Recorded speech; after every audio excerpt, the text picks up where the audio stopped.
Assalamualaikum warahmatullahi wabarakatuh. Perkenalkan nama saya Stella Rara Potonan dengan nomor induk mahasiswa 2109015018084. Saya dari kelas F Akuntansi tahun 2021. Saya akan mempresentasikan mengenai pengantar bisnis. Pengertian bisnis.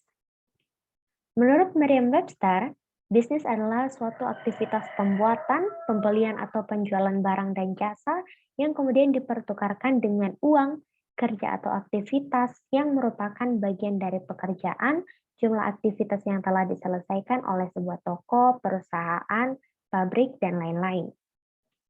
Menurut Stanford tahun 1979, bisnis ialah suatu lembaga yang menghasilkan barang dan jasa yang dibutuhkan oleh masyarakat. Jadi berdasarkan pengertian para ahli, dapat disimpulkan bahwa bisnis itu adalah sebuah transaksi yang dilakukan baik individu dengan individu, individu dengan organisasi, dan organisasi dengan organisasi yang bertujuan untuk mendapatkan keuntungan atau laba, di mana di dalam bisnis terdapat manajemen-manajemen untuk mengatur jalannya bisnis. Sifat bisnis. Kegiatan manusia sehari-hari dapat dikelompokkan dalam dua kategori. Yang pertama ialah kegiatan ekonomi, yaitu kegiatan untuk mendapatkan keuntungan. Maksudnya apa? Contohnya, kita mempekerjakan asisten rumah tangga atau housemaid dengan tujuan membantu kita membereskan rumah. Nah, dari hal tersebut kita diuntungkan dengan rumah kita menjadi bersih tanpa harus membuang energi kita. Begitu pula sebaliknya, kita bekerja sebagai asisten rumah tangga untuk memperoleh keuntungan berupa upah. Dengan upah tersebut, kita memperoleh keuntungan-keuntungan lain seperti untuk membeli makanan, pakaian, dan sebagainya. Kegiatan selanjutnya adalah non-ekonomi, yaitu kegiatan yang tidak bermotif keuntungan. Apa itu yang tidak bermotif keuntungan? Nah, contohnya itu ya kegiatan kita sehari-hari seperti tidur. Keuntungannya apa? Ya, mungkin keuntungannya agar tubuh bisa segar kembali. Namun, ini tidak termasuk dalam kegiatan ekonomi karena tidak melibatkan transaksi antar individu ataupun individu dengan perusahaan. Menurut Irvaldi Rana Saputra, Muhammad Dio, dan kawan-kawan, dalam bukunya The Nature of Business, adalah sifat bisnis adalah sebagai berikut ini. Yang pertama, bisnis sebagai hal pokok dalam kehidupan sosial. Maksudnya adalah bisnis dilakukan antara individu atau organisasi dengan pihak lain. Hal ini menunjukkan adanya aktivitas sosial. Bisnis yang kini tidak hanya sebagai hal mendesak saja, tetapi menjadi tren dan gaya hidup di zaman sekarang. Sehingga selalu dilakukan terus-menerus oleh si pelaku bisnis untuk mendapatkan tujuan yang diinginkan. Yang kedua adalah bisnis sebagai fungsi ekonomi. Bisnis yang dilakukan dengan menciptakan atau menambah nilai guna suatu barang atau jasa untuk dibagikan kepada konsumen atau masyarakat luas, di mana suatu barang yang awalnya tidak memiliki nilai guna akan diolah dan akhirnya menghasilkan produk yang bermanfaat, di mana produk ini bisa memenuhi kebutuhan manusia. Yang ketiga, bisnis sebagai kegiatan yang berhubungan dengan hukum. Nah, bisnis ini kan merupakan suatu hal penting untuk mendukung negara dari segi perkembangan ekonomi dan pembangunan yang berdiri di atas kekuatan hukum yang legal. Selanjutnya, bisnis sebagai objek intelektual. Maksudnya adalah bisnis itu diukur dari segi materi atau tingkat jasmani. Nah, itu meliputi sumber daya produk utama, kemudian kuantitas dan kualitas produk, biaya dan harga, pendapatan dan beban, keuntungan dan kerugian. Yang terakhir adalah bisnis sebagai objek dari kehendak. Nah, kebutuhan konsumen terhadap jenis barang ekonomis, begitu juga dengan kebutuhan produsen.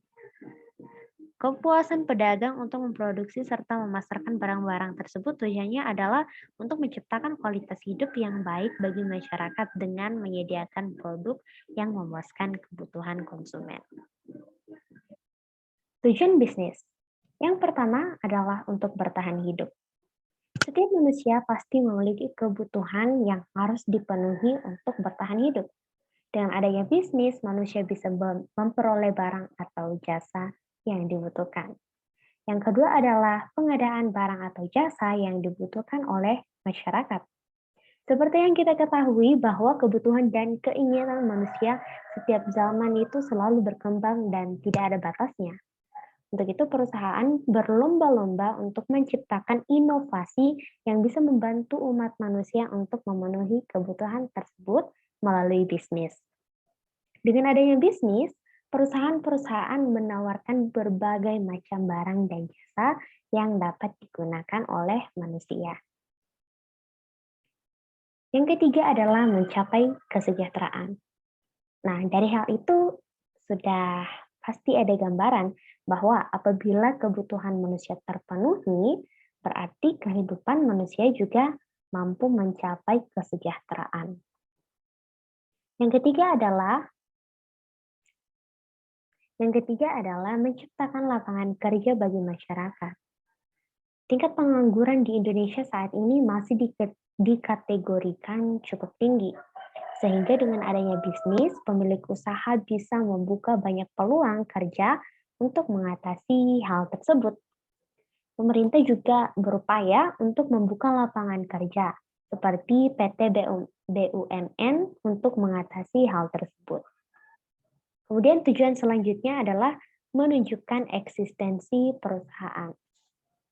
Apabila perusahaan memiliki eksistensi yang baik, hal itu dapat menarik investor untuk berinvestasi pada perusahaan tersebut. Dengan adanya bisnis yang inovatif yang diciptakan oleh perusahaan, minat konsumen terhadap bisnis tersebut juga akan semakin banyak. Dan yang terakhir adalah untuk meningkatkan kemajuan dan pertumbuhan ekonomi. Maksudnya apa? Nah, contohnya Ani adalah seorang yang kurang berkecukupan dahulunya, sulit dalam ekonomi. Namun karena dia melakukan bisnis, keadaan ekonomi Ani itu semakin meningkat. Itu menjadi orang yang berkecukupan, bahkan bisa saja menjadi orang kaya. Nah, sama halnya dengan negara-negara belakang atau negara-negara berkembang, di mana keadaan ekonomi yang dulu rendah, kini semakin meningkat karena adanya kegiatan bisnis yang dilakukan oleh negara tersebut dengan negara lain. Indonesia saat ini bahkan terus berperan aktif dalam bisnis internasional untuk meningkatkan pertumbuhan ekonomi Indonesia.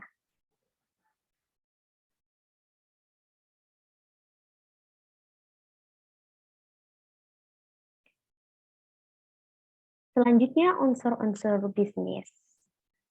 Berdasarkan yang telah saya rangkum, unsur-unsur bisnis itu dapat dikaitkan dalam 3.